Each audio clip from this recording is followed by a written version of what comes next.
yang duduk dalam lindungan yang maha tinggi dan bermalam dalam naungan yang maha kuasa akan berkata kepada Tuhan, tempat perlindunganku dan kubu pertahananku, Allahku yang kupercayai. Sungguh, Dialah yang akan melepaskan engkau dari jerat penangkap burung, dari penyakit sampar yang busuk. Dengan kepaknya, Ia akan melindungi engkau, di bawah sayapnya engkau akan berlindung. Kesetiaannya ialah perisai dan pagar tembok. Engkau tak usah takut terhadap kedahsyatan malam, terhadap panah yang terbang di waktu siang, terhadap penyakit sampar yang berjalan di dalam gelap, terhadap penyakit menular yang mengamuk di waktu petang. Walau 1.000 orang rebah di sisimu dan 10.000 di sebelah kananmu, tetapi itu tidak akan menimpamu. Engkau hanya menontonnya dengan matamu sendiri dan melihat pembalasan terhadap orang-orang fasik. Sebab Tuhan ialah tempat perlindunganmu, yang maha tinggi telah kau buat tempat perteduhanmu. Malapetaka tidak akan menimpa kamu, dan tulah tidak akan mendekat kepada kemahmu. Sebab malaikat-malaikatnya akan diperintahkannya kepadamu untuk menjaga engkau di segala jalanmu. Mereka akan menatang engkau di atas tangannya, supaya kakimu jangan terantuk kepada batu. Singa dan ular tedung akan kau langkahi, engkau akan menginjak anak singa dan ular naga. Sungguh hatinya melekat kepadaku, maka aku akan meluputkannya. Aku akan membentenginya, sebab ia mengenal namaku. Bila ia berseru kepadaku, aku akan menjawab. Aku akan menyertai dia dalam kesesakan. Aku akan meluputkannya dan memuliakannya. Dengan panjang umur akan kukenyangkan dia, dan akan kuperlihatkan kepadanya keselamatan daripadaku.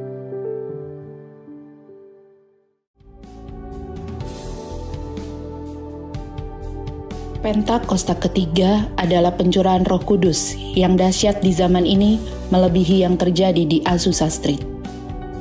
Pentakosta ketiga akan mengakibatkan penuaian jiwa yang terbesar dan yang terakhir sebelum Tuhan Yesus datang kembali. Pentakosta ketiga akan membangkitkan generasi Yeremia, yaitu anak-anak muda yang dipenuhi Roh Kudus, cinta mati-matian kepada Tuhan Yesus, tidak kompromi terhadap dosa, dan akan bergerak untuk memenangkan jiwa. Pentakosta ketiga lahir di Indonesia dan bergerak ke bangsa-bangsa. Gerakan ini dari timur ke barat dan akan kembali ke Yerusalem. Pentakosta ketiga akan memberikan kuasa untuk menyelesaikan amanat agung, dan setelah itu Tuhan Yesus datang kembali.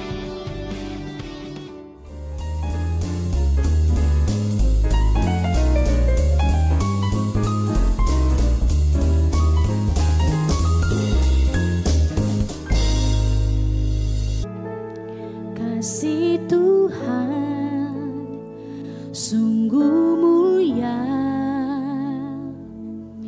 tulus dan sempurna mengasihiku.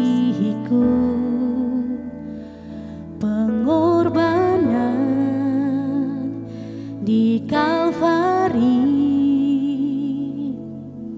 sungguh berharga, kau tebus dosaku. Terpujilah Tuhan Yesus, ditinggikan di atas pujian. Dari dalam lubuk hatiku, ku sujud dan berterima kasih.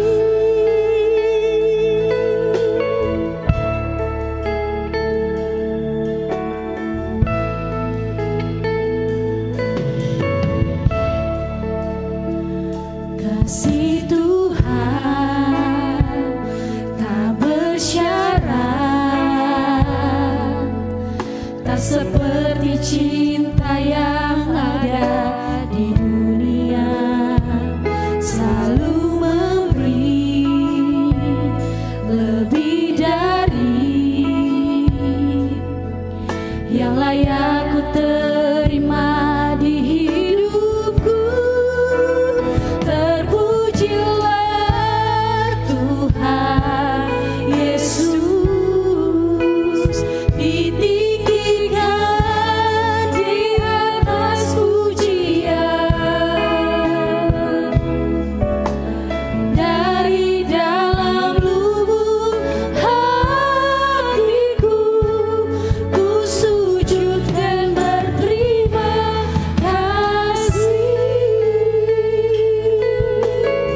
tak bersyarat. Kasih Tuhan tak bersyarat, tak seperti cinta yang ada di dunia. Selalu memberi lebih dari jari yang layak ku terima di hidupku. Terpujilah Tuhan Yesus, ditinggikan di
bangkit berdiri dalam hadirat Tuhan. Sekali lagi sama-sama katakan, terpujilah, terpujilah Tuhan Yesus, ditinggikan di atas pujian. Dari dalam lubuk hatiku, ku sujud dan berterima,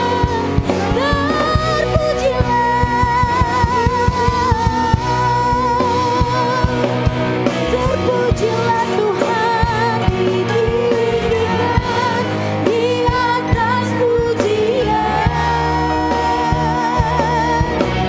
Dari dalam lubuk hatiku, ku sujud dan lebih lagi katakan terpujilah, terpujilah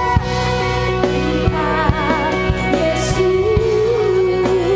ditinggikan di atas pujian Tuhan.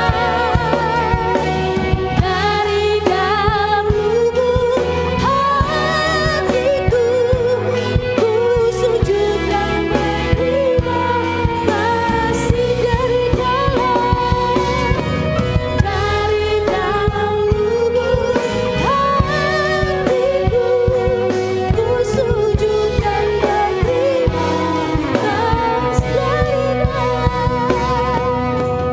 Dari dalam lubuk hatiku, ku sujud dan berterima kasih.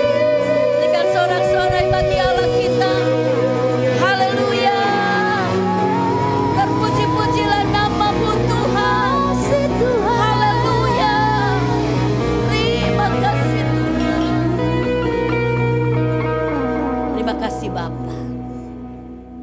Kami percaya Engkau ada di tengah-tengah kami.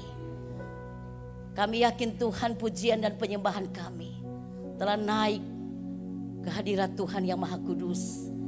Dan Tuhan suka dengan apa yang kami lakukan pagi ini.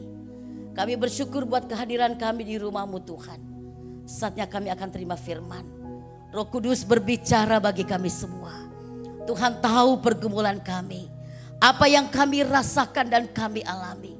Kami mau pandang Yesus dalam hidup kami, karena kami percaya Engkaulah jawaban dalam setiap pergumulan kami. Kami butuh Engkau Tuhan lebih dari segalanya. Engkaulah kehidupan kami Tuhan. Berfirmanlah Engkau bagi kami. Kami mau seperti Maria, duduk diam di bawah kaki Tuhan. Dan Engkau berkata, Maria melakukan sesuatu yang tidak dapat diambil daripadanya, yaitu kami mendengar suara-Mu Tuhan. Terima kasih Bapa. Berfirmanlah Engkau bagi kami. Kami siap untuk mendengarkannya. Dalam nama Yesus, semua yang rindu diberkati Tuhan, mari katakan sama-sama. Amin, amin. Sekali lagi berikan sorak-sorai bagi Allah kita. Haleluya. Puji Tuhan. Silakan duduk Bapak Ibu Saudara. Terima kasih untuk tim pemuji luar biasa. Shalom. Semuanya bersuka cita pagi ini, amin. Berapa banyak kita yang bersuka cita? Tolong lambaikan tanganmu. Katakan kiri kananmu, Tuhan Yesus baik. Amin. Kebaikannya kita rasakan hari lepas hari, amin. Bapak Ibu Saudara siap diberkati? Siap diberkati? Buka hati buat Tuhan Yesus. Baik, sebelum saya sharing firman Tuhan, berapa banyak yang sudah kenal saya? Wah, ternyata belum banyak yang kenal ya. 1, 2, oke. Izin, saya sudah beberapa kali datang di tempat ini, tapi mungkin pada saat saya ada, saudara tidak beribadah atau mungkin ibadah pagi. Ya, izinkan saya memperkenalkan diri terlebih dahulu, supaya kalau kita ketemu di Pondok Gede Plaza, oh ya ini si ibu yang pernah melayani di tempat kami. Nama saya Pendeta Vera Sagotra Menaya. Saya dan suami menggembalakan di GBI Jemaat Mitra Bekasi, dekat Terminal Bus Bekasi. Dan saya dipercayakan Tuhan juga sebagai Ketua Pengurus Daerah Wanita Betel Indonesia, Kota Madia dan Kabupaten Bekasi. Kalau dulu namanya Korda, sekarang Pengurus Daerah. Dan Tuhan juga percayakan saya melayani 75 wanita ODGJ. Apa itu ODGJ? Bukan makanan ya Bapak Ibu ya. Orang dengan gangguan jiwa. Kalau dulu bilang cacat mental. Sekarang pemerintah spesifikasikan ODGJ. Jadi mereka panggil bunda. Bunda dari 75 orang. Puji Tuhan, pelayanan ini Tuhan beri bagi saya dan suami 13 tahun yang lalu. Cukup lama ya Bapak Ibu ya. Dan sekali lagi saya sharing ya, 2 menit sebelum firman Tuhan. Tidak pernah terpikirkan oleh saya. Tadi sharing dengan Ibu Dedi, Pak Untoro, Pak Hans. Kok bisa ya Ibu sampai pada titik seperti itu. Kalau saya tanya ke Bapak Ibu Saudara, mau layani ODGJ tinggal serumah? Tolong angkat tangan. Siapa tahu saya memberikan inspirasi buat saudara. Tiba-tiba begitu pulang di rumah, suami yang dengar firman, ya terbukalah hatinya. Akhirnya pulang, "Mah, boleh juga kita urus ODGJ kayak Ibu Vera." Wow, saya senang loh Bapak Ibu. Berarti kan ada banyak orang yang punya hati. Ada satu orang ibu WA saya, "Bu, kalau bisa Ibu di cloning aja." Saya bilang, "Cloning?" Saya jadi ketawa. Terus gimana? "Iya," satu orang ibu lagi, "Bu, di duplikat kali supaya ada banyak." Saudara, saya hadir, ada beberapa banyak organisasi dan lembaga dan juga ya hadir di televisi untuk memberikan inspirasi, menggugah hati. Tapi ternyata presentasinya sedikit yang mau. Ya, kita mau urus yang waras. Karena kalau waras itu ada ngomong thank you. Kalau yang ODGJ, saudara ngomong A, dia jawab B. Bapak Ibu, 13 tahun bukan waktu yang gampang. Ada banyak air mata, ada banyak komplain sama Tuhan, protes. Tadi Pak Hans tanya dan saya katakan spirit yang ada adalah satu jiwa berharga di mata Tuhan. Amin saudara. Tuhan dikatakan aku datang cari yang terhilang, cari yang sakit. Nah kalau kita ya sekarang semua setia, mungkin kita bilang ya sakit pegel-pegel lah Tuhan Yesus datang. Tapi kalau ODGJ itu all in, tubuh, jiwa dan roh mereka terbelenggu. Itulah saudara yang membuat saya kuat meskipun awal-awal saya kali jadi pasien. Cumanya nggak ada yang diagnosis saya. Betul, karena saya bareng dengan mereka, nggak ketahuan. Awalnya Bapak Ibu uring-uringan, sakit kepala, saya menghadap tembok, saya marahin tuh tembok. Aduh Tuhan, ngapain urus orang begini? Udah urus jemaat aja susah, ya, apalagi urus ODGJ. Itulah pemandangan setiap hari, mungkin 2 tahun lebih Bapak Ibu. Saya nggak kuat, saya mau menyerah. Saya bilang kali saya sampai tua urus ODGJ. Mending kalau mudeng, gak mudeng-mudeng. Saudara, itu tantangan tersendiri buat saya. Di tengah-tengah kelemahan, dalam titik terendah saya mau menyerah. Saya menyerah karena saya punya alasan Bapak Ibu. Kotorannya mereka pakai buat main. Tempel di tembok, taruh di kepala, ada yang dia makan. Nah, enak kayaknya nano-nano.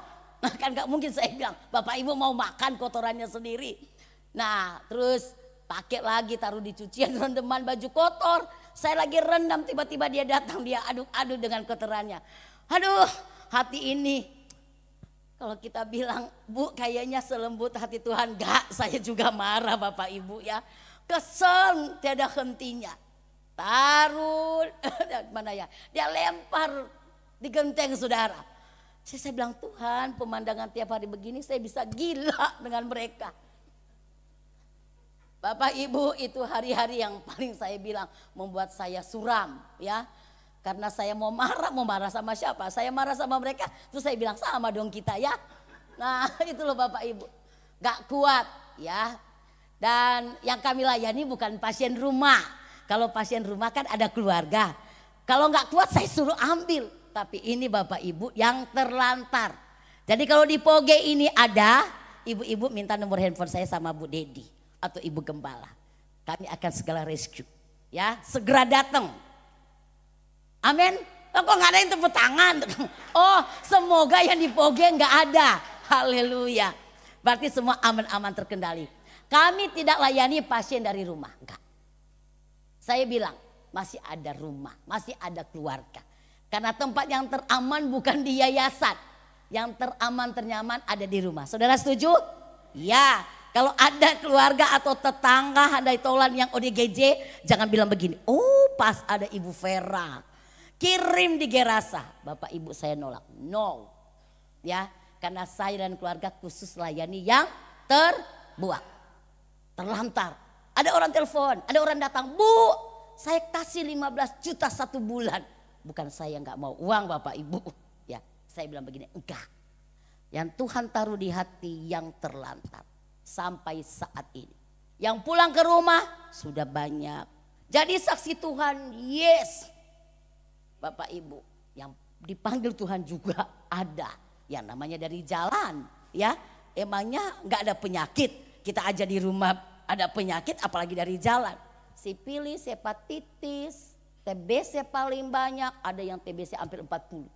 Kira-kira kalau 40 ibu-ibu urusnya gimana? Waktu dia muntah darah, aduh saudara saya takut setengah mati. Wow, kan saya suka baca di rumah sakit.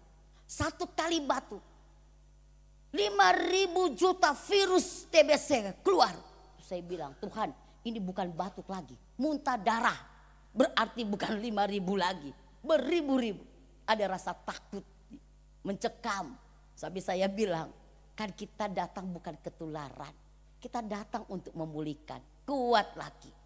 Tapi Bapak Ibu di tengah-tengah kondisi saya memang saya juga nggak berdaya.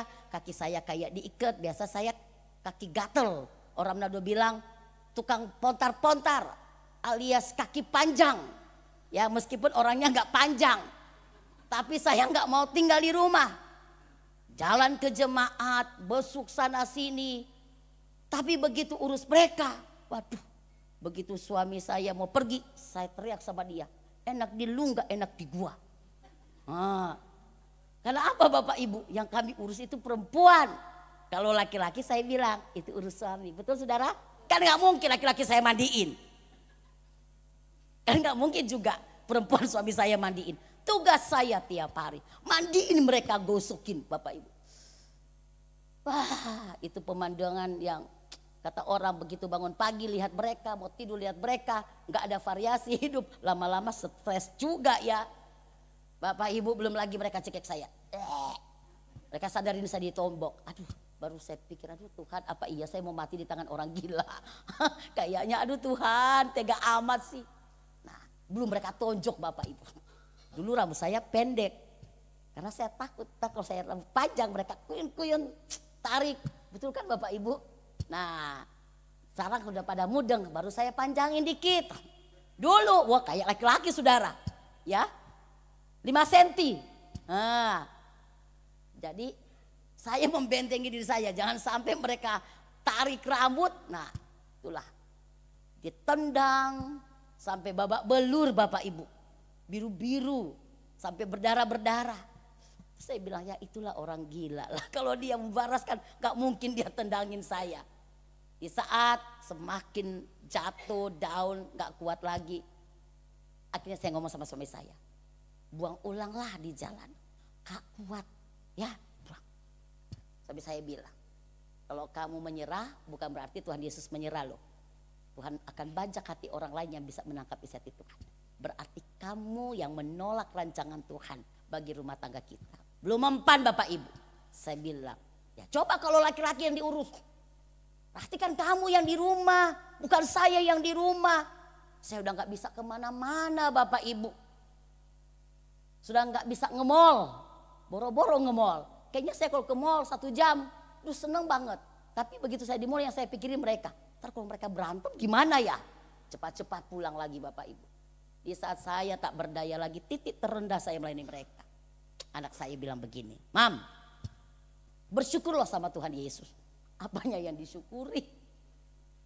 Dia katakan begini, tapi saya percaya itu suara Tuhan melalui anak buat saya. Dia katakan, Mami bersyukurlah sama Tuhan. Dari sekian banyak perempuan di dunia, Mami salah satu, bukan satu-satunya ya Bapak Ibu, salah satu yang Tuhan Yesus pakai untuk layani mereka.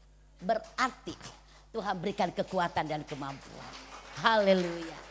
Semoga ada yang terinspirasi. Ya, Bapak Ibu, disitulah saya bangkit. Saya berdoa sama Tuhan. Karena waktu saya mulai pelayanan ini 13 tahun yang lalu. Berarti saya masih muda Bapak Ibu. Belum banyak ubanan. Ya, masih energik-energiknya. Karena waktu itu suami saya ngomong dia mau layani orang gila. Saya bilang, kamu dapat dari mana? Kesamber apa kamu? Tiba-tiba urus jemaat aja kita repotnya. Ya jujur ya. Ya jangan jaim-jaim. Emangnya gampang. 10 kepala ya 10 pikiran juga. Suami saya katakan, Tuhan taruh di hati saya untuk urus orang dengan gangguan jiwa yang terlantar. Bapak Ibu, saya bilang, Tuhan apakah gampang? Saya nolak. Saya bilang, gak mau. Dia katakan, doa dulu lah. Saya pikir-pikir, ya sudahlah doa. Tapi Bapak Ibu saya nggak doa. Karena saya nggak mau. Ya udahlah, saya bilang enggak lah. Tapi suami saya dengan sabar selalu tanya, Tuhan udah ngomong apa sama kamu? Belum ngomong. Tuhan ngomong apa? Belum ngomong. Padahal saya nggak doa. Tapi satu saat saya juga capek bilang nggak ngomong, belum ngomong. Akhirnya saya doa Bapak Ibu dan saya puasa. Tuhan, jika ini dari Engkau, berikan saya peneguhan hati. Tapi peneguhannya nggak mau dari pendeta. Ya, nggak mau dari jemaat, nggak mau dari teman, dari keluarga. Biarlah Tuhan teguhkan saya melalui anak saya. Waktu itu anak saya masih 2. Nah, akhirnya Bapak Ibu saya ngobrol sama anak saya. Tapi sebelum saya ngobrol dengan mereka, saya mau cuci otak mereka. Ya, the power of emak-emak. Saya bilang sama anak saya, tahu nggak kalau orang ODGJ? Ya tahulah Mami, ya anak sekarang. Wah, begini loh. Saya bilang, dulu Mami di Manado masih anak-anak. Kalau Mami lihat ODGJ, Mami kabur. Takut setengah mati. Terus Mami ngumpetnya di bawah? Di bawah ranjang. Anak saya pelengak-pelengok aja. Oh gitu ya Mami. Akhirnya saya tanya. Di endingnya Bapak Ibu, selesai kami misbah keluarga. Kalau Mami dan Papi mau urus ODGJ, kalian bagaimana? Saya dalam hati, semoga anak saya gak mau. Yes. Tiba-tiba balapan mereka berdua bilang, kalau Mami dan Papi mau urus, kami mah anak-anak setuju-setuju aja. Di situ Bapak Ibu, saya bilang Tuhan, tapi akhirnya saya bilang Tuhan, saya nggak mau pertahankan zona nyaman saya. Oke Tuhan, saya mau. Saya ngomong sama suami, jangan banyak-banyak dulu ya, 1, 2. Jangan banyak, uji coba dulu. Kayak kita kan kerja, kan nggak mungkin langsung tanda tangan kontrak karyawan tetap. Saya bilang 1, 2, kalau aku kuat, go. Kalau aku nggak kuat, no. Oh ya oke lah. Bapak Ibu seiring dengan waktu. Lihat yang telanjang, nengok dengan satu mata. Aduh Tuhan, perempuan anak saya colek saya. Mami, itu lo telanjang lo Mami. Dah, kan 1, 2 dulu. Mam, ambil. Jadi Bapak Ibu, justru mereka yang suruh saya ambil. Ambil ratusan orang. Sekarang ada 75 yang dipulangkan ke keluarga sudah banyak. Pulang sendiri, ada yang dipulang Bapak di surga. Itulah Bapak Ibu. Saya bersyukur ke Tuhan. Kalau sudah 13 tahun, kalau ibu-ibu tanya, Bu Vera gimana? Masih stres-stres gak? Oh enggak. Stres itu udah lewat. Ya, sudah goodbye. Sekarang saya sudah menikmati hidup dengan mereka. Jadi mereka kami ambil, tinggallah di rumah kami serumah seatap. Nah Bapak Ibu, pemandangan tiap hari bangun pagi lihat mereka. Mau tutup mata lihat mereka dulu. Itulah kasih Tuhan. Ya, yang akhirnya makan kotorannya, ya, yang telanjang di jalan, saya kasih baju 5 menit kemudian bajunya udah disobek 15 potong Bapak Ibu. Kayaknya seneng ya, mungkin karena adem kali ya. Tapi saya bilang gak boleh. Jadi saya tungguin dia saudara. Akhirnya saya bilang sama temannya, pegangin tangan dia ya. Kalau dia mau buka baju, tahan tangannya.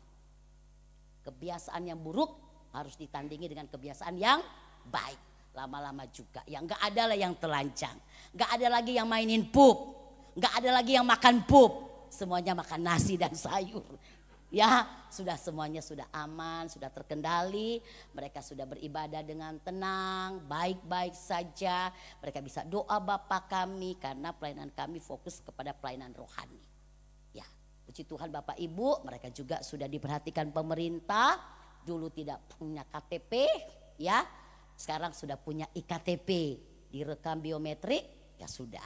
Mereka juga sudah punya BPJS dan mereka sudah ikut pemilu tahun lalu, tahun ini ya, pemilu. Jadi saya bawa mereka ke TPS, dilihatin semua orang dan mereka akhirnya tahu memilih loh Bapak Ibu Saudara. Padahal saya enggak kasih tahu mereka. Saya masuk ke bilik, Bunda mau pilih yang mana?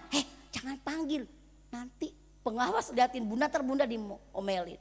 Oh Bunda pilih ini aja ya. Ternyata mata mereka tertuju ada di tengah-tengah saudara. Pinter juga ibu-ibu saya. Ya, padahal ternyata mereka nggak mau lihat kiri dan kanan.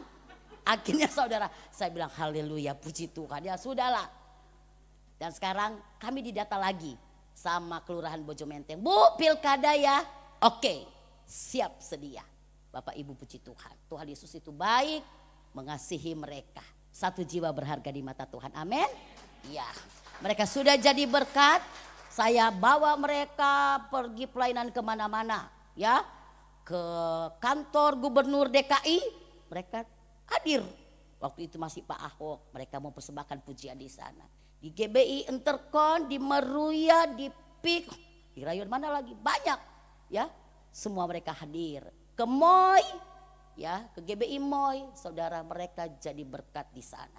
Puji Tuhan. Dengan mereka mempersembahkan pujian. Kepikir enggak kalau mereka telanjang di jalan. Mau nyanyi memuji Tuhan. Betul? Nah dengan mereka dilayani ya. Jadi kalau saudara malas-malas melayani Tuhan. Memuji Tuhan. Ingat aja Gerasa. Ya. Apakah mau stres dulu baru saudara melayani Tuhan. Memuji Tuhan. Ya. Jangan Bapak Ibu. Tuhan karuniakan kita hidup. Bela hidup ini buat Tuhan. Amin. Ya tahun lalu. Kick and the Heroes di bidang kemanusiaan. Gerasa terpilih saudara. Jadi berkat ke seluruh Indonesia bahkan dunia. Dan akhirnya pelayanan ini mendunia Bapak Ibu. Dari Amerika, dari Jerman, Swedia, dari Melbourne, ya, Sydney, Singapura, Hong Kong. Mereka lirik Gerasa. Jadi berkat. Puji Tuhan. Semua karena Tuhan ternyata dari ODGJ ini juga. Tuhan pakai mulut-mulut mereka untuk memuji Tuhan. Melayani Tuhan. Bagaimana dengan kita? Cukup ya Bapak Ibu? Oke. Firman Tuhan saya bedakan. Kalau tadi pagi berjaga-jagalah. Nah sekarang adalah Bapa mengerjakan yang terbaik. Sama-sama. Bapa mengerjakan yang terbaik. Kita buka di dalam, cukup ya saya kesaksian. Ntar kalau saya kesaksian Bapak Ibu gak pulang-pulang loh. Karena kalau ibu-ibu mau tanya dan bapak-bapak tanya 13 tahun. Kira-kira 13 tahun itu story-nya bagaimana? Pendek, cerpet atau bersambung? Kayak Netflix ya. Episode keberapa baru happy ending. Baik, kita siap dengar firman. Amin. Ya, buka di dalam kitab Kejadian pasal 50 ayat 20. Sama-sama kita baca, ya. Buka suara. Iman timbul daripada pendengaran, pendengaran akan firman Allah. 1, 2, 3.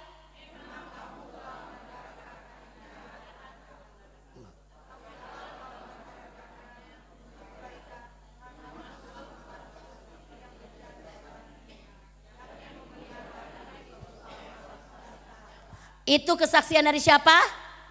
Yusuf. Nah, Bapak Ibu kita masuk slide pertama. Keadaan yang bisa kita alami dalam hidup ini adalah kesulitan, pergumulan. Seringkali respon kita jujur. Kayak tadi saya kesaksian ya. Protes, marah. Bahkan seringkali mundur dari Tuhan. Seperti tadi saya katakan, saya mau mundur dalam pelayanan. Cari jalan keluar dengan kekuatan sendiri atau mengandalkan manusia. Dan dalam pergumulan itu, kesulitan itu Bapak Ibu Saudara, seringkali kita mempertanyakan kasih Tuhan. Di mana Tuhan?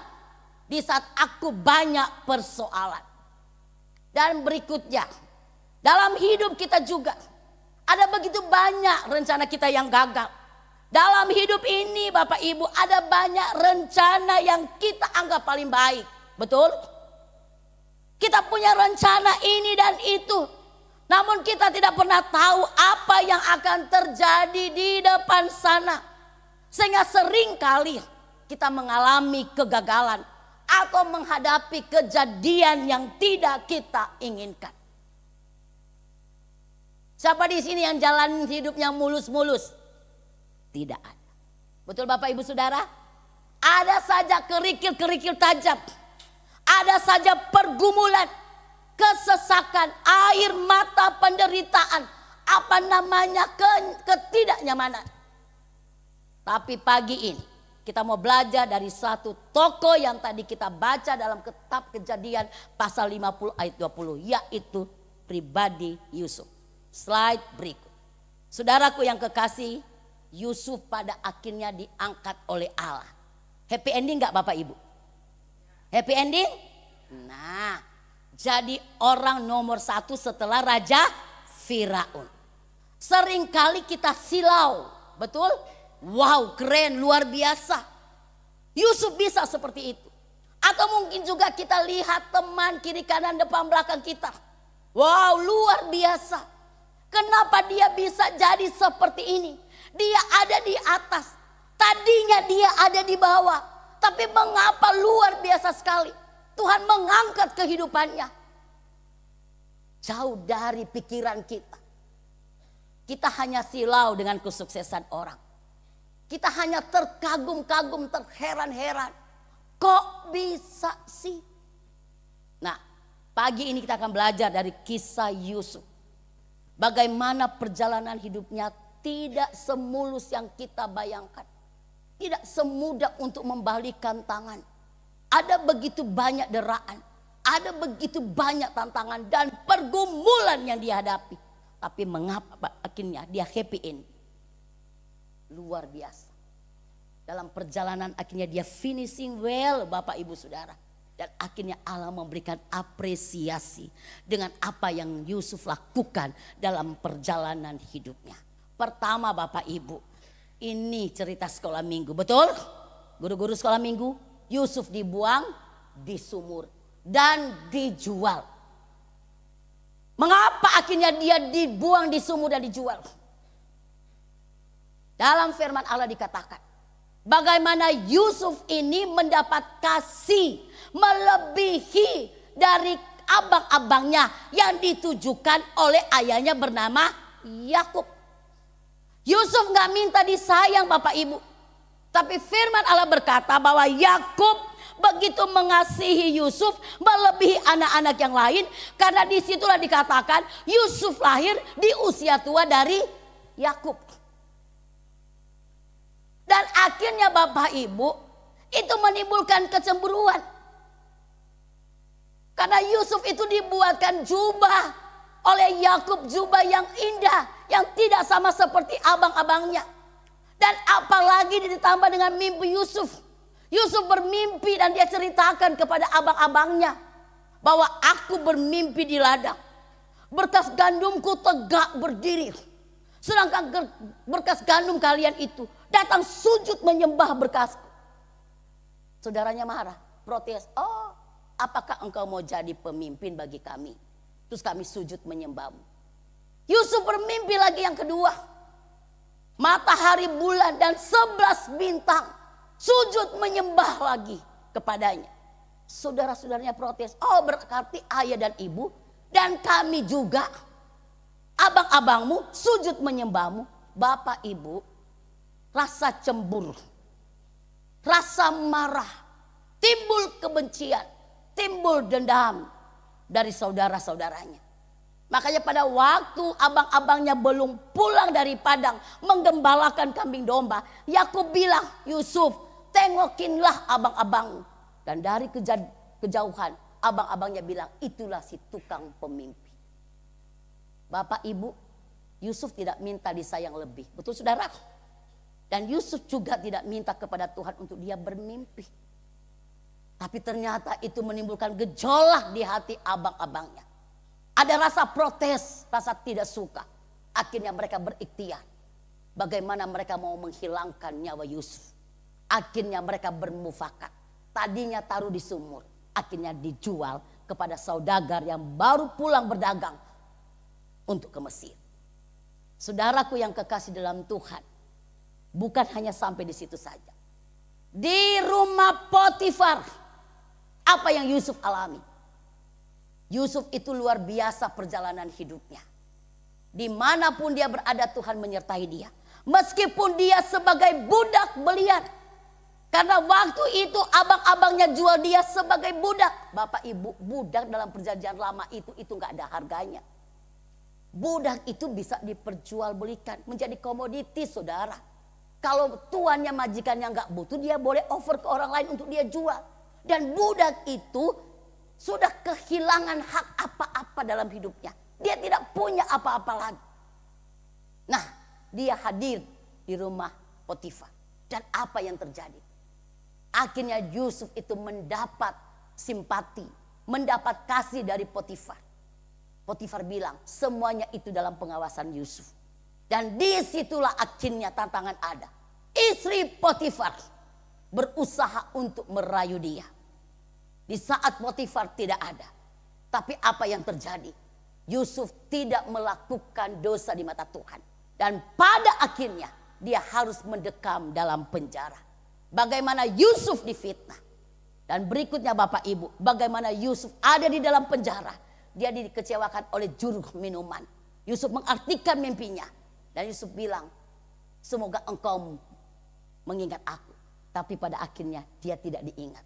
Saudaraku yang kekasih dalam Tuhan, kalau kita melihat rentetan perjalanan hidup Yusuf, kira-kira mahdesu atau masa depan cerah? Mahdesu, Bapak Ibu. Suram. Gak ada harapan. Dijual sebagai budak. Hadir di tengah-tengah majikan. Difitnah. Tapi kita melihat di sini. Allah izinkan serentetan persoalan pergumulan Yusuf hadapi untuk memperkuat bagaimana komitmen Yusuf untuk hidup di dalam Tuhan. Dan saya percaya apa yang dijanjikan oleh Allah dalam mimpi terhadap Yusuf. Yakinlah bahwa itu akan terjadi dalam hidup Yusuf. Kalau Tuhan sudah merancang yang baik, tidak ada satupun yang dapat menggagalkan rencana Allah. Amin. Dan firman Allah juga berkata, di saat tidak ada jalan, Tuhan sanggup buat jalan. Di saat jalan tertutup, Tuhan sanggup buka jalan. Karena Tuhan sanggup melakukan segala perkara. Saudaraku yang kekasih dalam Tuhan, kita melihat di sini luar biasa bagaimana Yusuf all out kepada Tuhan. Pada waktu dia difitnah oleh istri Potifar, tidak ada siapa-siapa di dalam rumah itu. Kalau Yusuf tidak mau masuk dalam penjara, apa susahnya sih dia meladeni istri Potifar? Toh bukan dia yang menggoda, dia digoda. Tetapi lihat di sini, Yusuf punya integritas yang luar biasa di dalam Tuhan. Makanya pantaslah dia diangkat oleh Tuhan. Dia tidak kompromi dengan dosa. Meskipun tidak ada orang yang lihat, betul Bapak Ibu Saudara? Meskipun suaminya tidak ada, tapi Yusuf tahu ada Tuhan yang bersama-sama dengan dia. Makanya saudara, di saat dia mau digoda, dia tidak mau cari aman. Di saat dia mau digoda, dia berani berkata tidak kepada dosa. Dan dia untuk hidup dalam kekudusan. Halo Bapak Ibu Saudara, bagi kita yang sudah berumah tangga, bagi anak-anak muda, di saat kita mau melakukan sesuatu yang berdosa, kita ditawarkan dengan sesuatu yang berdosa, dan itu mungkin menyenangkan hati kita. Apakah kita mau seperti Yusuf, berani berkata tidak, kalau itu akhirnya mendukakan hati Allah? Amin saudara. Itu Yusuf lakukan saudara. Meskipun dia tahu, di saat dia menolak untuk berbuat dosa, ada harga yang harus dia bayar. Karena apa? Bisa saja dia mengalami kesulitan. Tapi dia ambil semuanya itu. Yang penting aku tidak mendukakan hati Tuhan. Saudaraku yang kekasih. Sekarang kita melihat dari kepribadian Yusuf. Pantas dia diberkati oleh Tuhan. Karena apa? Dia mau hidup komitmen hanya bagi Tuhan. Seringkali begitu kita terdesak, ada begitu banyak kebutuhan. Disodorkan jalan keluar yang padahal itu menyakiti hati Tuhan. Seringkali kita ambil keputusan. Kalau saya tidak terima, kapan lagi? Ini sudah di ujung tanduk loh. Ini sudah deadline loh. Ini menyangkut mungkin kita bilang kebutuhan semua keluarga. Akhirnya saudara dan saya menyerah kepada keadaan. Akhirnya kita jatuh di dalam dosa. Tapi Yusuf tidak demikian Bapak Ibu Saudara. Makanya pada waktu akhirnya dia di penjara, dia tidak menyesali bagaimana dia berani berkata tidak kepada dosa. Dia menjalani prosesnya Tuhan. Dia mengalir sesuai apa yang Tuhan mau. Makanya Yusuf tidak berontak Bapak Ibu Saudara. Dia mengikuti apa yang mau jadinya Tuhan dalam hidupnya. Apa proses Tuhan dalam hidupnya. Sekali lagi kalau mau cari aman, gak ada susahnya.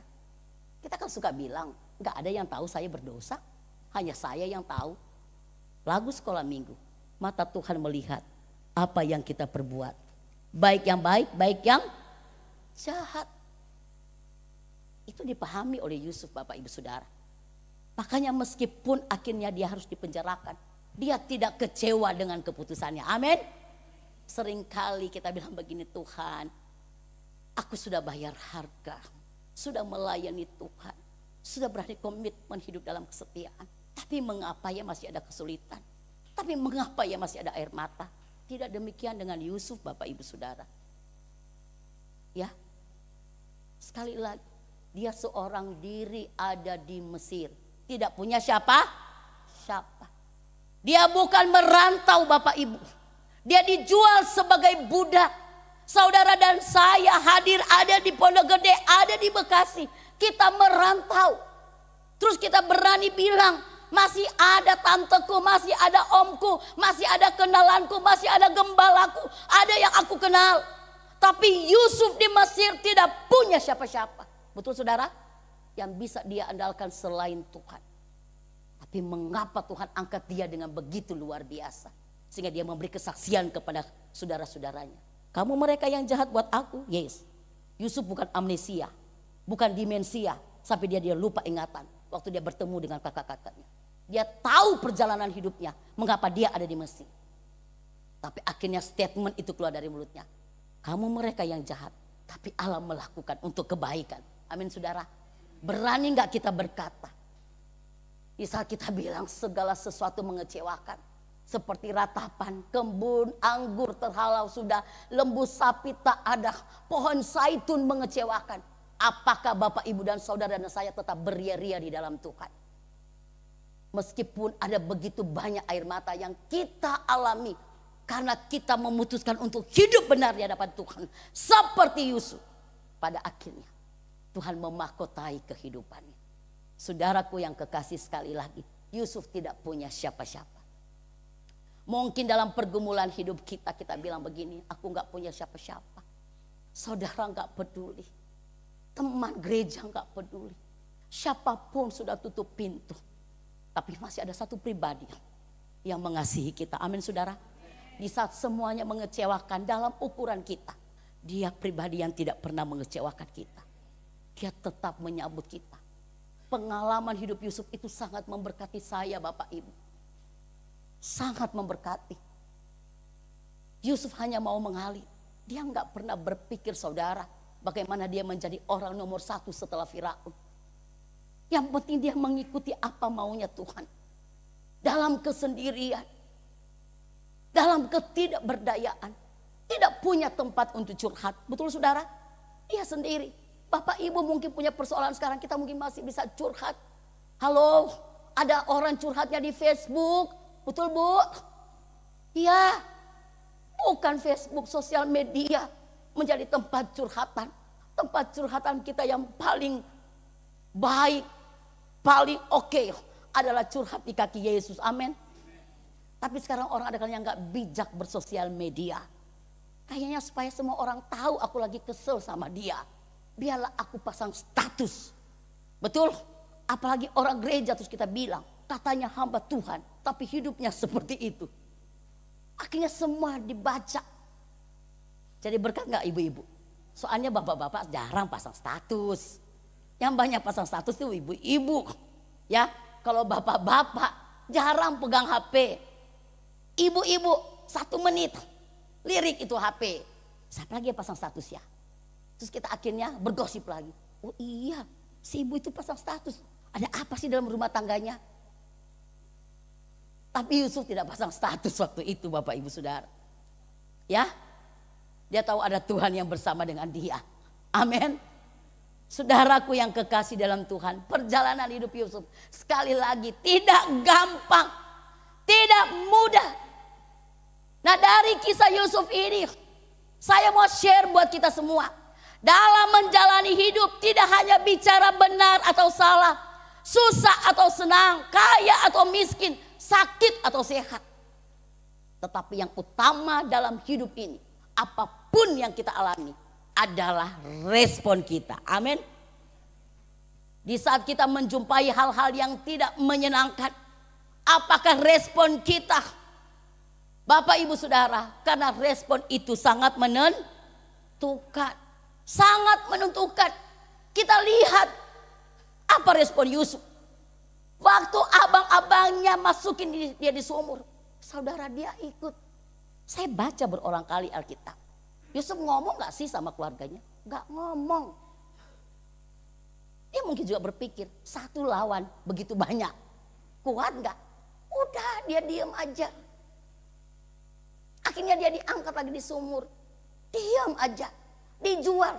Dia gak ngomong begini, Bang, tega ya jual aku. Bang, apakah aku harus terpisah dengan ayahku Yakub? Bapak Ibu, kalau akhirnya mungkin saat ini kau bilang aku dikecewakan oleh saudara-saudaraku, saya bilang gak usah dibumbuin. Betul saudara? Itu bukan hal yang baru. Betul? Di zaman perjanjian lama pun ada seperti itu. Ya sudah, nikmati. Gak usah nangis bombay saudara. Marah. Kok aku digituin sih sama kakak-kakakku? No. Betul? Semua orang punya free will dalam hidup ini. Betul saudara? Ya. Punya kehendak bebas. Gak usah Bapak Ibu marah. Respon Yusuf saat itu, dia gak teriak. Woi, kenapa aku diginiin? Dia ikut aja. Tidak membela diri. Padahal Yusuf benar. Dia disuruh sama ayahnya untuk nengok abang-abangnya di padang. Dia jadi anak yang dengar-dengaran. Disuruh sama ayahnya, dia ikut. Tapi Yusuf gak ngomong. Coba kalau aku gak dengar-dengaran sama ayah, gak mungkin aku dijual. Ada perkataan Yusuf seperti itu. Seringkali anak-anak bilang, iya sih gara-gara mama papa aku diginiin. Kita saling mempersalahkan. Waktu baik-baik kita bilang, luar biasa. Tuhan pakai kamu untuk tolong aku. Aduh, luar biasa kasih Tuhan. Tapi begitu orang yang merancang yang jahat buat kita, apakah kita bisa berani seperti Yusuf? Gak marah. Atau akhirnya kita bilang, gara-gara kamu. Apalagi suami atau istri bilang begini, gara-gara kamu Pak, makanya rumah tangga kita seperti ini. Terus suami gak mau kalah. Siapa bilang gara-gara saya? Gara-gara kamu. Istri yang gak benar, makanya rumah tangga kita hancur. Tapi Yusuf tidak mempersalahkan siapa-siapa. Saya belajar dari kisah dia saudara. Saya sendiri akhirnya memberkati hati saya. Akhirnya tidak mudah kecewa dalam hidup ini. Amin saudara. Semua orang boleh meninggalkan. Semua orang boleh mengecewakan. Yang penting aku ada di hati Tuhan. Tidak mempersalahkan. Jangan bilang lagi anak-anak, gara-gara mama papaku, makanya aku jadi hancur begini. Terus kita bilang karena pergaulan. Kita cari kambing hitam bukan kambing putih. Kita mempersalahkan satu dengan yang lain. Coba kalau kamu gak begini, saya gak mungkin jadi begitu. Saudaraku yang kekasih, percayalah. Hal yang menyenangkan atau tidak menyenangkan, kita percaya ada Tuhan yang selalu bersama dengan kita. Pegang itu. Saudaraku yang kekasih, di saat respon kita benar, tidak bersungut-sungut, tidak mundur, tidak protes, tidak mempersalahkan orang lain, tidak mempersalahkan Tuhan. Respon kita sesuai dengan firman Allah. Maka kita akan melihat janji Allah itu tergenapi dalam hidup kita. Amin. Mengapa saudara? Di saat responmu dan responku benar, kita akan melihat janji Allah. Karena kita baca lagi. Kejadian pasal 50 ayat 20. Saya yang baca buat saudara. Memang kamu telah mereka-rekakan yang jahat terhadap aku. Yusuf bertemu dengan saudara-saudaranya.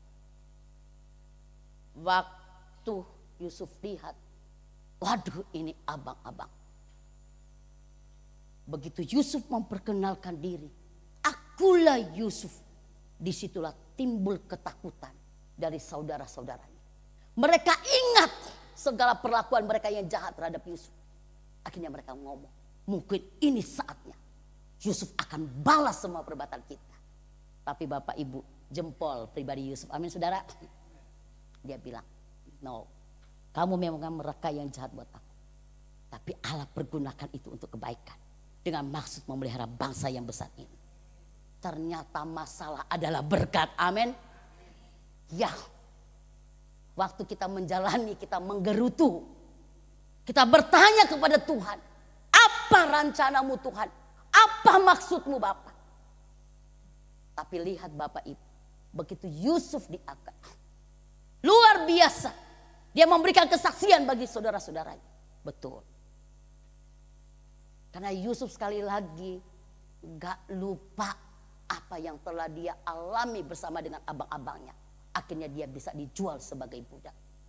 Dan abang-abangnya tidak pernah berpikir kalau toh pada akhirnya Yusuf menjadi orang yang berkuasa di Mesir. Bapak Ibu yang kekasih di dalam Tuhan, dari kisah ini, apakah hati kita tergugah dengan kebenaran firman? Seringkali kita marah kalau orang berbuat jahat kepada kita. Halo, kita marah. Terus kita bilang, gigi ganti gigi, mata ganti mata. Enggak ada bilang, tampar pipi kiri, kasih pipi kanan. Kita bilang, tampar pipi kiri, tonjok 5 kali. Betul saudara? Kita bilang, luka tuh di sini, bukan di kantong. Ya, kita bilang, emangnya dikhianati gampang? Dihina gampang? Mudah emang menerima? Disakiti memang? Kita bilang enggak. Kita rempah-rempahin sakit hati itu. Kita kasih serai, kita kasih jahe, kita kasih bawang putih. Kita rempah-rempahi itu sakit hati itu. Kita bilang enggak. Sampai saya mati, saya enggak akan mau ketemu. Nehi. No. Enggak. Saudara, dalam kesendirian. Gak gampang perjalanan Yusuf. Tapi lihat, karena dia mengalami Yesus, mengalami Allah dalam hidupnya, dia berani berkata kepada kakak-kakaknya, Kak, Allah gunakan itu semua untuk kebaikan. Aku hadir memberkati kalian. Amin saudaraku. Ternyata Allah izinkan aku dijual. Allah izinkan aku difitnah oleh Potifar. Allah izinkan aku mendekam dalam penjara. Halo Bapak Ibu. Allah izinkan kita menangis. Allah izinkan kita ada air mata. Saya kasih kesaksian. Anak saya yang pertama. 28 tahun yang lalu. Tiba-tiba dokter diagnosa dia. Ibu gak ada harapan lagi. Anak saya di ICU itu bisa dikatakan 3 minggu. Dokter bilang, ibu kayaknya kita terlambat. Saya cuma bilang, kalau Tuhan kasih, Tuhan pasti kasih. Tidak ada yang mustahil buat Tuhan. Saudaraku yang kekasih dalam Tuhan. Di saat kita angkat tangan, disitulah Tuhan turun tangan. Amin saudara. Dan anak saya ditolong oleh Tuhan. Dia hidup sampai saat ini. Dia jadi hamba Tuhan. Dia jadi istri yang calon gembala. Dia seorang dokter. Tuhan kasih saya cucu melalui dia 2 orang. Dokter bilang gak ada harapan. Anak saya udah hijau saudara. Ditambah lagi golongan darah dia itu mendapat resus O anti B dari saya. Dan butiran darah dia itu pecah. Secara medis itu anak tidak bertumbuh sejak dari janin. Dari janin di kandungan. Karena apa? Darahnya, butiran darahnya itu pecah. Darah pecah ngalir di seluruh tubuh. Impossible. Satu hal yang gak mungkin untuk bisa hidup. Tapi Tuhan mempertahankan hidup. Dan anak saya harus cuci darah. Darah yang dari saya itu dikeluarkan, masuk darah yang tidak ada anti B. Suami saya AB, saya O, anak saya B. Sudah. Sekali lagi, di saat respon kita benar, kita akan melihat pertolongan Tuhan. Amin saudara. Makanya Yusuf bertemu dengan abang-abangnya. Dia tidak kedepankan sakit hatinya. Oke abang-abang, aku mengampuni kamu. Tapi tahukah kalian bagaimana hidupku seorang diri di Mesir? Aku menderita. Yusuf gak ngomong saudara. Gak ngomong. Dia gak berusaha mau ingetin kakak-kakaknya. Karena kakak-kakaknya bilang, wah inilah waktunya Yusuf. Di saat saudara diangkat oleh Tuhan. Yang sudah lama hidup menderita. Dihina-hina orang. Saatnya Tuhan angkat kita tinggi-tinggi. Terus kita bilang begini. Gua sudah tinggi. Sekarang gua mau cari orang yang pernah rendahin gua. Waktu dulu. Terus kita bilang. Kalau dulu kamu hina-hina saya. Sekarang gak akan lagi. Kita bertepuk dada. Kita bilang siapa dulu kita. Yusuf tidak begitu Bapak Ibu Saudara. Betul? Dia tetap rendah hati. Di saat Tuhan angkat Bapak Ibu Saudara. Setinggi langit. Jangan bilang saatnya saya balas dendam. Karena kalau mengingat penderitaan dulu. Jadi keset hati. Itu gak gampang. Tapi Yusuf gak begitu Bapak Ibu Saudara. Halo, engkau yang diberkati oleh Tuhan saat ini. Yang dulunya menderita. Dan penderitaan itu mungkin kita bilang akibat orang lain. Saya mau katakan. Tetap memiliki hati mengampuni. Amin saudara. Berkat terbesar kita bukan dapat. Berkat jasmani, rumah mewah, mobil merah. Berkat kita yang terbesar ada saat kita melakukan dan melepaskan pengampunan. Doa Bapa kami, ampunilah kami Tuhan. Seperti kami juga mengampuni dosa orang lain. Berarti syarat untuk dosamu diampuni. Berikanlah pengampunan bagi orang yang menyakiti. Siapa yang membuat Bapak Ibu terpuruk? Siapa yang membuat akhirnya saudara ada di bawah? Diinjek-injek. Gak ada harga dirinya lagi. Percayalah. Ada tangan Tuhan yang kuat untuk mengangkat kita. Amin. Orang boleh jadiin kita tuh keset kaki. Tapi kalau Tuhan bilang aku angkat. Siapa yang berani untuk menggagalkan rencana Allah? Tapi sebaliknya kalau Tuhan bilang belum. Jangan coba-coba angkat diri. Mengalirlah dengan apa yang Tuhan mau. Dan itu Yusuf alami Bapak Ibu Saudara. Makanya luar biasa. Waktu pertemuan dengan kakak-kakaknya. Tetap ada sukacita di dalam hatinya. Sekali lagi saudara. Engkau mereka yang jahat. Allah gunakan untuk kebaikan. Saudaraku yang kekasih. Allah buat yang luar biasa buat Yusuf. Allah juga sanggup buat untuk kita. Amin. Karena pertama. Lukas pasal 1 ayat 37 slide. Bagi Allah tidak ada yang mustahil. Itu firman. Allah bisa berbuat buat Yusuf. Allah juga bisa berbuat buat kita. Amin. Bagi Allah tidak ada yang mustahil. Di saat orang bilang gak mungkin. Tapi bagi Allah, Allah bilang mungkin. Di saat orang bilang gak ngomong-ngomong lagi ke kita dan bilang gak ada harapan. Tetap ada harapan. Percaya saudara. Waktu saya layani orang gila saya bilang aduh Tuhan gimana caranya saya urus mereka.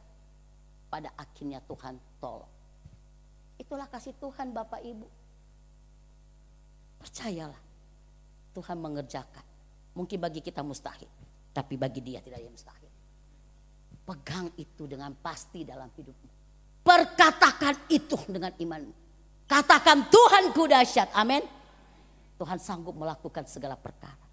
Hanya untuk memberkati Bapak dan Ibu. Membuat kita naik, kaya, punya itu dan ini. Sekali lagi Tuhan tidak perlu berdarah-darah di atas kayu salib. Betul saudara? Firman Allah berkata hanya oleh karena firman-Nya. Maka semuanya jadi. Tapi untuk menyelamatkan kita Tuhan mati di atas kayu salib. Nah sekarang saya kasih kita pertimbangan. Mati aja di kayu salib Tuhan bisa lakukan. Betul saudara? Apalagi makan minum pakai dan tinggal. Hanya oleh firman-Nya. Maka semuanya jadi. Jadi gak perlu takut Bapak Ibu. Hari esok bagaimana sih? Kalau Yusuf mikirin keadaannya. Ada hari esok gak dia di Mesir? Gak ada. Yang namanya budak. Yang namanya orang terpenjara. Kita akan bilang. Itulah akhir dari segala galanya. Bagi Tuhan itu adalah permulaan. Untuk menerima berkat Allah. Ternyata penjara itu adalah tangga yang Tuhan buat Yusuf. Untuk bertemu dengan Raja Firaun. Pada saat Raja bermimpi. Dipanggillah, ingatlah ada Yusuf yang pernah mengartikan mimpi dari juru minum. Dipanggillah, kucuk-kucuk dia datang. Akhirnya dia ngomong kepada Raja. Arti mimpi itu. 7 tahun kelimpahan, 7 tahun kekurangan. Kepikir gak saudara? Ya, di penjara loh, bukan di singgasana Bapak Ibu. Bukan banyak relasi, dia diangkat oleh Tuhan. Dia gak punya relasi. Juru minum yang bisa dikatakan relasi, lupa Bapak Ibu Saudara. Relasinya cuma satu, Tuhan Yesus. Ya, makanya Tuhan bilang, andalkanlah Tuhan. Betul? Bukan banyak backingan. Betul? Bukan banyak kolusinya. Andalkan Tuhan. Kalau akhirnya Tuhan pakai ya sudahlah. Betul saudara? Semuanya itu adalah rancangan Tuhan. Dan berikutnya saudara, rencananya tak pernah gagal. Ayub pasal 42 ayat 2. Slide. Aku tahu bahwa engkau sanggup melakukan segala sesuatu. Dan tidak ada rencanamu yang gagal. Bisa gak Bapak Ibu dan saya berkata, pokoknya rencana Tuhan tidak pernah gagal dalam hidup. Amin saudara. Ayub dari punya apa-apa, orang terkaya di zaman, Tuhan izinkan dia masuk dalam peleburan dapur api. Dalam tantangan persoalan, dalam kesendirian dia, istrinya mengecewakan, teman-temannya meninggalkan dia. Akhirnya ya Ayub bilang, Tuhan engkau tidak pernah gagal. Dia pegang itu.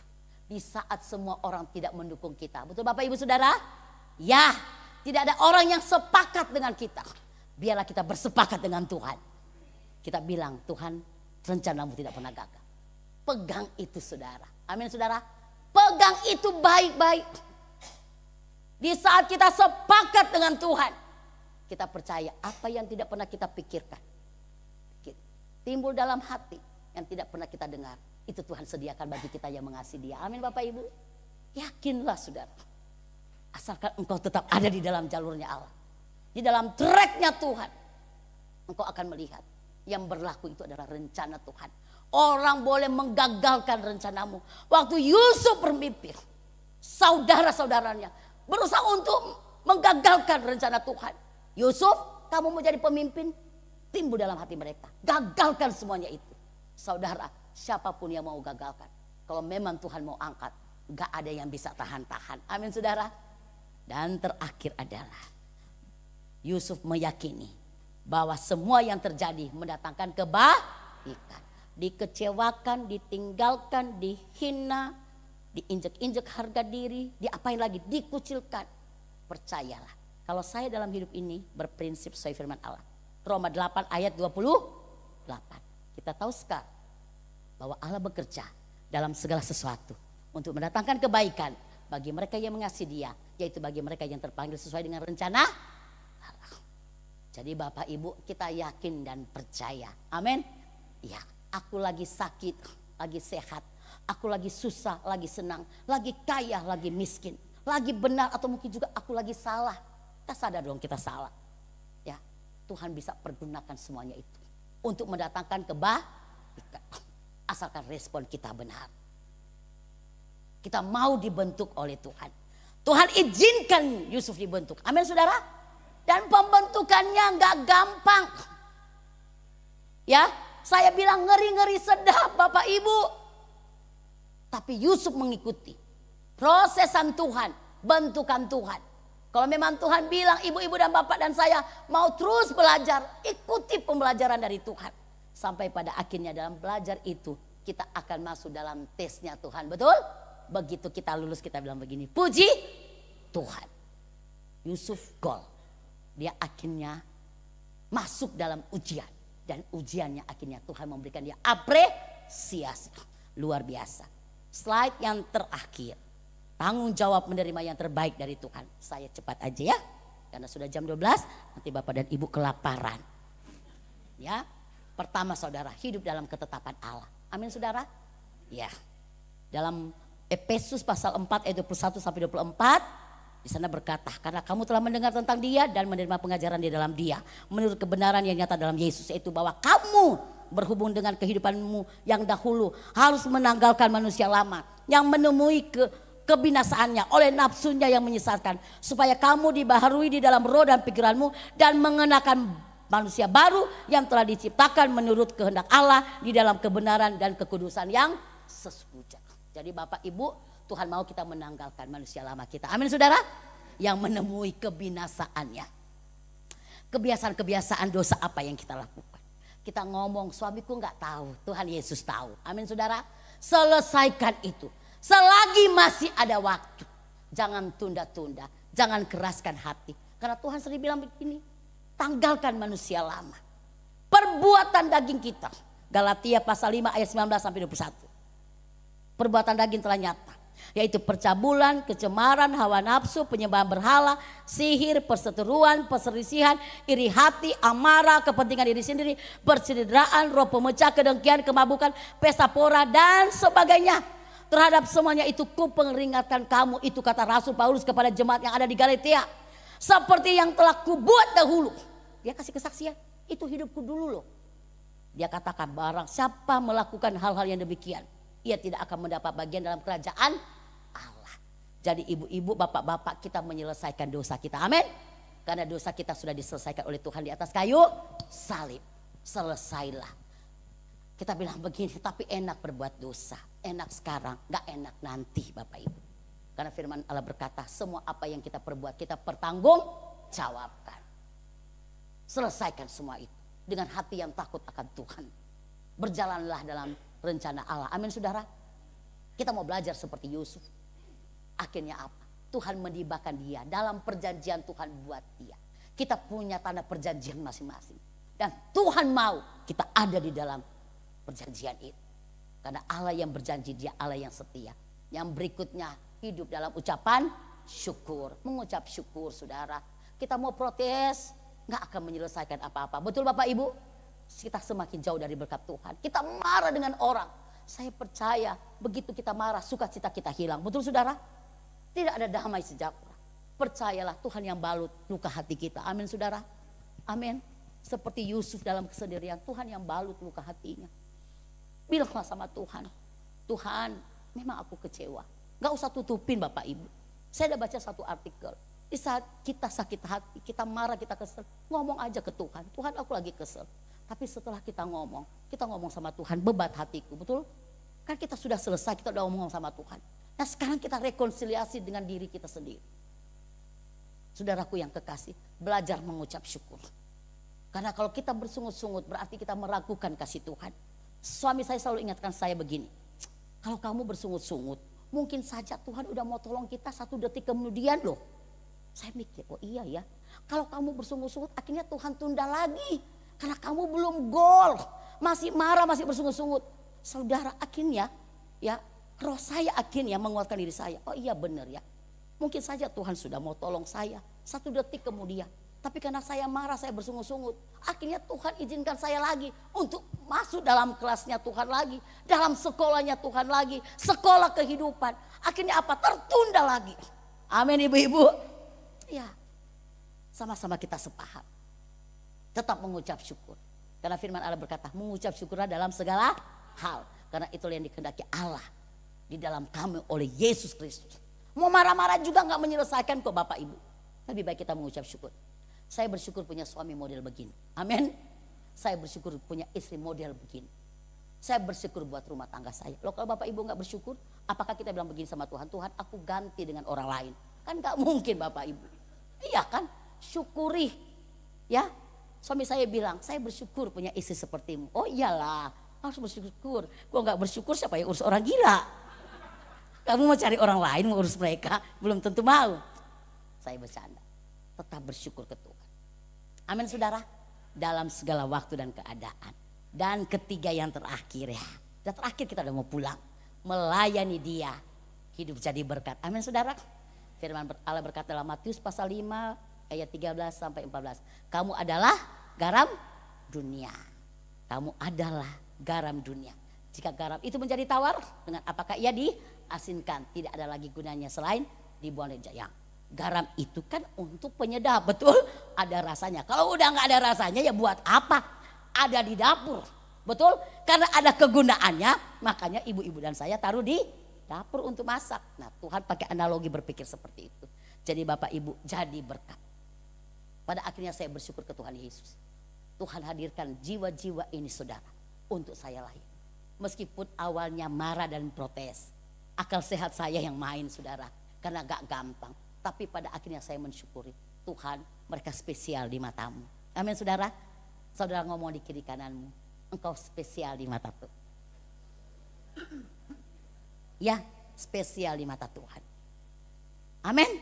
Ya, dan Tuhan mau kita ada dalam rencana Tuhan. Jadi Bapak Ibu, orang boleh mereka yang jahat, tapi pagi ini kita bilang yang jahat itu Tuhan pergunakan untuk kebaikan, untuk memuliakan nama Tuhan. Amin. Tuhan Yesus memberkati. Haleluya. Saya undang bangkit berdiri. Sudah jam 12, nggak usah nyanyi.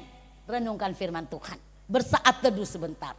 Bapa, terima kasih untuk firman-Mu yang diberitakan bagi kami. Tuhan, kisah Yusuf diangkat oleh Allah dalam Alkitab. Bukan tanpa maksud, bukan tanpa arti. Tuhan mau kehidupan Yusuf boleh menjadi rema bagi kami semua anak-anak Tuhan. Di saat kami merasa kami ada di bawah, dikecewakan, dikhianati, tidak dihargai, bahkan mungkin diinjak-injak. Biarlah Tuhan respon kami seperti Yusuf. Pada akhirnya Tuhan angkat kami karena kami punya integritas. Kehidupan kami bisa menjadi berkat suratan Kristus yang dapat dibaca oleh semua orang. Pada akhirnya Tuhan, Engkau tibakan kami kepada perjanjian-Mu untuk kami. Engkau angkat kami naik dan bukan turun, kami jadi kepala dan bukan ekor. Di saat itulah Tuhan mau hidup kami jadi berkat. Di saat Tuhan mempertemukan kami dengan orang-orang yang mengecewakan kami, apa reaksi kami Tuhan? Apakah kami mengatakan inilah saatnya untuk aku balas dendam? Tidak enak waktu dulu di masa laluku diinjak-injak. Tapi apakah kami mau bersikap seperti Yusuf? Dia berani berkata dan itu kesaksian yang luar biasa buat abang-abangnya. Dia berkata, abang, kamu memang mereka yang jahat buat aku. Aku merasakan kesendirian itu. Aku merasakan kepedihan dan air mata dalam kesendirianku sebagai budak di Mesir. Tapi pada akhirnya aku berespon yang baik. Sesuai firman Allah, tidak ada kepahitan, tidak ada luka batin, tidak ada sakit hati dan kekecewaan. Akhirnya Allah angkat aku saat ini. Aku diberkati untuk memberkati engkau. Apakah kita mau sama seperti Yusuf berkata kepada semua orang seperti itu? Allah gunakan ini sebagai kebaikan untuk memberkati banyak orang. Terima kasih Bapa, tanamkan firman-Mu bagi kami. Kami mau katakan kepada Tuhan siang ini, tidak ada luka dalam hati kami, tidak ada kekecewaan, tidak ada sakit hati. Yang ada adalah kami mengucap syukur kepada Tuhan. Kami mau menanggalkan manusia lama kami.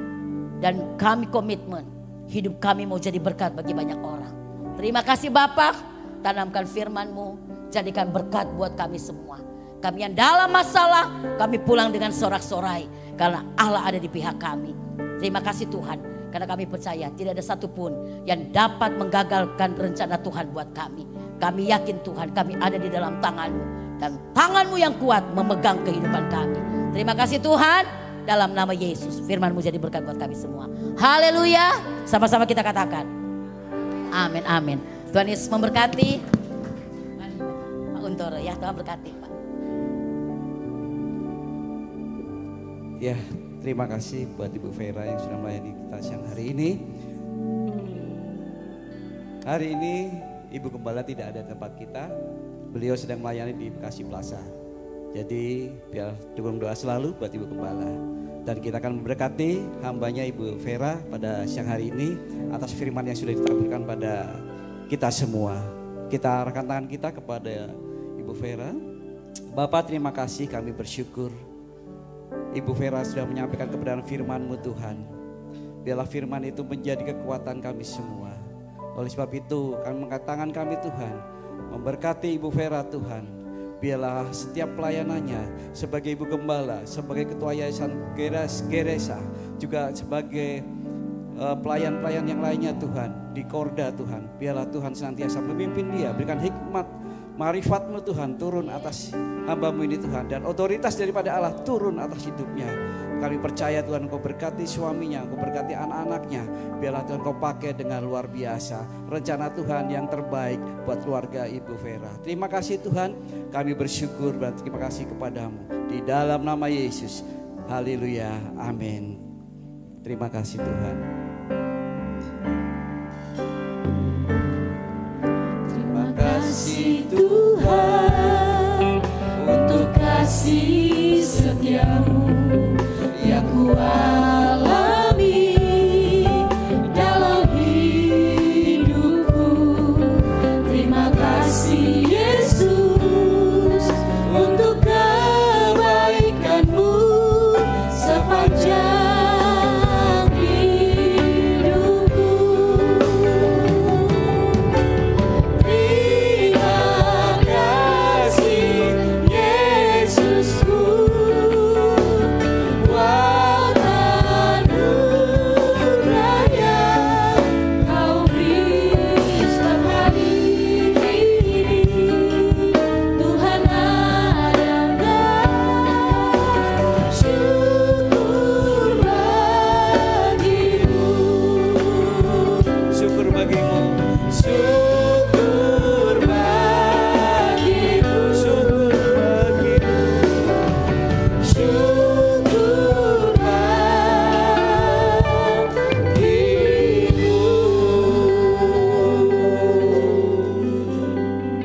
Mari arahkan tangan kita kepada Tuhan.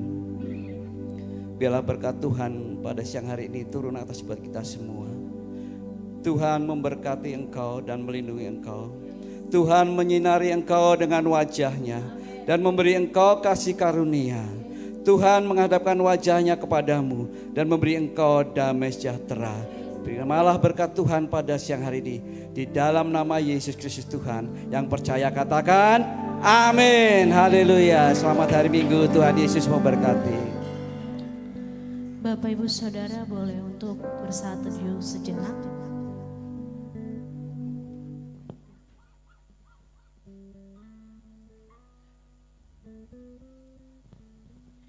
Ibadah siang hari ini telah selesai. Selamat hari Minggu. Tuhan Yesus memberkati.